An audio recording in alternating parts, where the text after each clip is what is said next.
What you're gonna notice with your gate trusses is you're gonna have two different patterns on it. One has a C-shaped pattern and then another bar at the bottom. The other has two square bars like at the bottom of the one with the C shape. The C shape is for your latch. The tall part of the C is going to face in towards the center of the gate. The other one is for your hinges. The two evenly spaced pieces are for your top and bottom hinge. We have our fence up. The only parts we haven't hooked in with hook and eyes are the end sections that are going to attach to the gate. We're going to do that as one of our final steps. On the base of the gate trusses, you're going to notice there's flanges. The flanges are welded on one side and loose on the other. What these flanges are for is leveling the gate trusses after installation. You're going to drill through with a 1/4 inch bit and you're going to use anchors. These are not provided because you don't have to do this step if you're going to be taking this in and out frequently. But if your gate is pretty much going to stay in place, this is a good idea.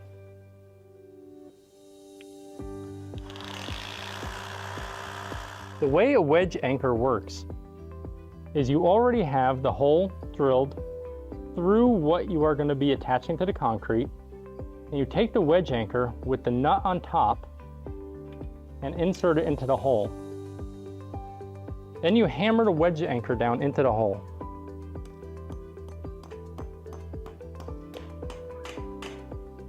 Once hammered into the hole, you use a crescent wrench to tighten the nut, and tightening the nut expands the head. We're going to latch the hook and eye to the truss of the gate.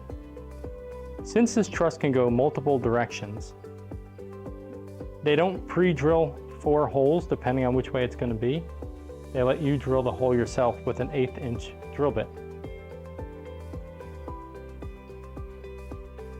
This is actually a 1/4 inch screw, but because we're going into a thinner wall aluminum, we're doing an 1/8 inch so that way the threading has something to grab onto. First, you're going to install your hinges onto your post.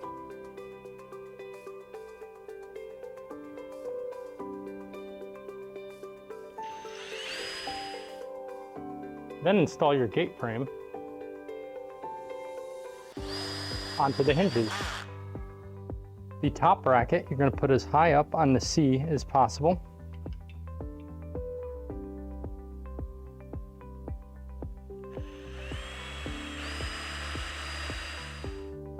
And the bottom bracket will go at the bottom of the C.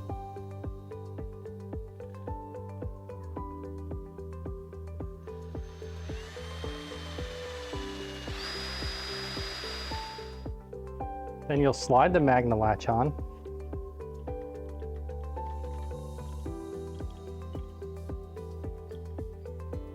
Notice it has height adjustments. You can adjust this height later after you put your latch on your gate. Now that we have our latch aligned, we've tightened the tension on our hinges.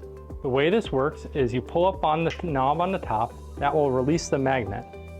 You can then pull your gate open.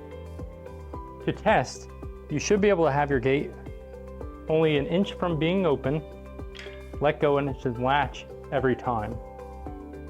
You shouldn't have to have it open from a long distance for it to latch. It's as simple as that, and now we have a safe pool zone.